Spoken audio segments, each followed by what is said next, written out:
Comme nous l'avons vu dans les séquences qui traitent des guidelines d'intervention pour les enfants avec un TDAH, les interventions de groupe pour les parents, que l'on retrouve dans la littérature sous le terme de Behavioral Parental Training, font vraiment partie des recommandations, surtout lorsqu'il s'agit d'enfants d'âge préscolaire.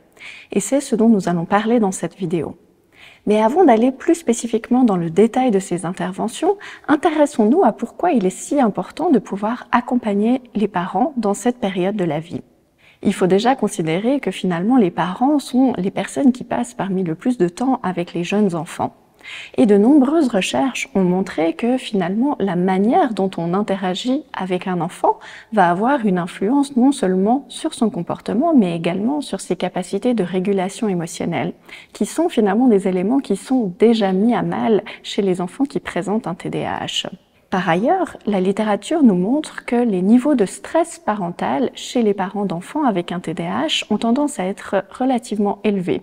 davantage que dans la population générale, mais aussi par rapport à des groupes de parents qui ont des enfants avec d'autres types de troubles neurodéveloppementaux. Par exemple, on retrouve des niveaux élevés de frustration ou d'affects négatifs dans la vie de tous les jours. Donc, on peut imaginer que finalement, ce stress parental élevé peut contribuer au développement d'interactions parents-enfants qui sont plutôt dysfonctionnelles et qui vont avoir tendance à renforcer des difficultés qui peuvent être déjà présentes chez des enfants avec un TDAH.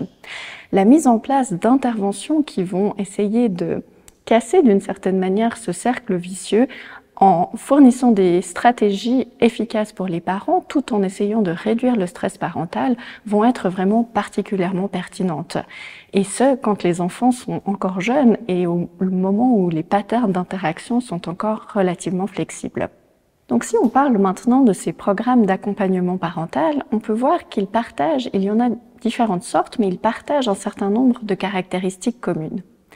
Dans ces programmes, les parents sont généralement impliqués, soit seuls, soit en compagnie de leur enfant. Et puis, l'objectif de ces programmes d'accompagnement parentaux est vraiment de pouvoir apprendre à prévenir les comportements difficiles et aussi à les gérer lorsque ceux-ci surviennent.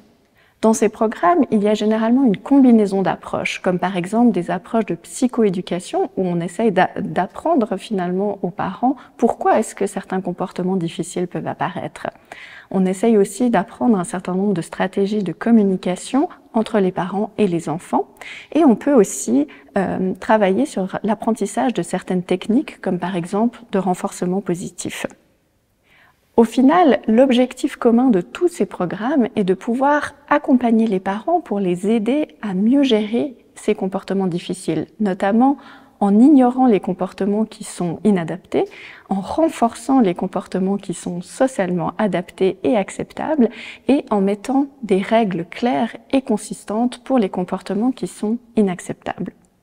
Dans la littérature, on retrouve finalement toute une série de programmes qui ont été développés pour accompagner les parents non seulement d'enfants avec un TDAH, mais aussi d'autres difficultés comportementales. On peut citer notamment les programmes Incredible Years ou The New Forest Parenting Program ou encore le programme Triple P. En guise d'illustration, je vais vous parler du programme Triple P qui est l'un de celui qui a reçu le plus d'attention dans la littérature. Ce programme d'accompagnement parental vise les parents d'enfants qui sont âgés entre 2 et 12 ans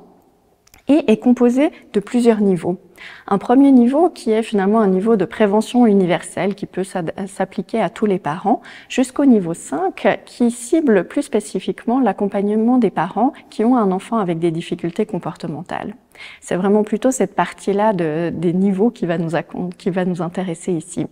Dans les niveaux d'intervention 4 et 5, c'est ce qui va nous intéresser plutôt ici,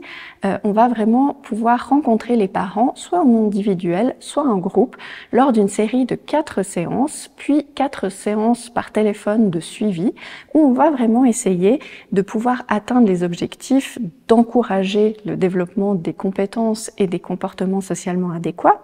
d'encourager le développement de bonnes interactions parents-enfants, mais également de pouvoir prévenir l'apparition des comportements difficiles et surtout prévenir l'apparition de situations de violence au sein de la famille.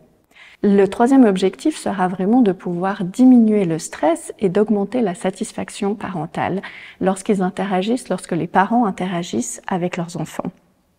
Donc, au cours du programme Triple P, il y a une série de 17 stratégies qui sont enseignées aux parents, dont 10 qui visent vraiment à augmenter les comportements positifs, notamment au travers du renforcement positif et comprendre finalement comment ces techniques de renforcement positif fonctionnent, et 7 stratégies qui permettent de réduire ou de prévenir l'apparition des comportements difficiles, notamment au travers de stratégies qui visent vraiment à l'établissement de règles claires et consistantes à travers tous les domaines de la vie quotidienne. Dans ces programmes, l'objectif est vraiment que les parents puissent faire des mises en pratique des stratégies qui sont apprises, et il y a également une mise en place de devoirs qui sont faits à domicile pour favoriser vraiment la généralisation des apprentissages à tous les contextes de la vie quotidienne.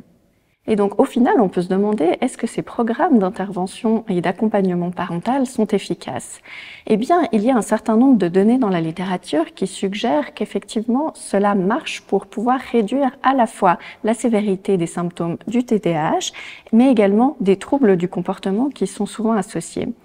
Une revue récente de la littérature a également montré que ce type de programme d'accompagnement permet d'améliorer l'estime de soi des parents. Par contre, ces programmes n'ont pas montré d'effet par rapport à la diminution du stress parental. Et il se peut que d'autres types d'approches, comme des approches basées sur la pleine conscience de type mindfulness, pourraient vraiment contribuer aussi à diminuer le stress parental. Il faut aussi savoir qu'il y a relativement peu d'études qui ont cherché à comparer finalement ces différents programmes dont je vous ai parlé entre eux. Par exemple, certaines études ont montré que des programmes qui ont été plus spécifiquement développés dans le champ du TDAH, comme le programme New Forest Parental Training, ne sont pas nécessairement plus efficaces que d'autres programmes plus larges comme le programme Triple P.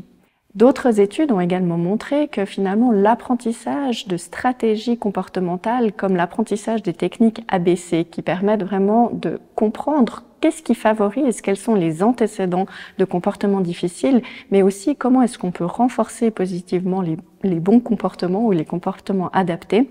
sont les techniques qui sont le plus efficaces pour diminuer les symptômes du TDAH. En conclusion, nous avons vu dans cette séquence à quel point il est important de pouvoir fournir un accompagnement parental pour les parents de jeunes enfants avec un TDAH, et ce pour pouvoir vraiment favoriser une bonne dynamique d'interaction parent-enfant et réduire l'apparition de comportements problématiques dans la vie quotidienne. Nous avons également passé en revue certains programmes d'accompagnement parental qui sont vraiment efficaces à la fois pour réduire les symptômes du TDAH ainsi que les difficultés de comportement, mais également pour pouvoir renforcer l'estime de soi des parents de ces jeunes enfants.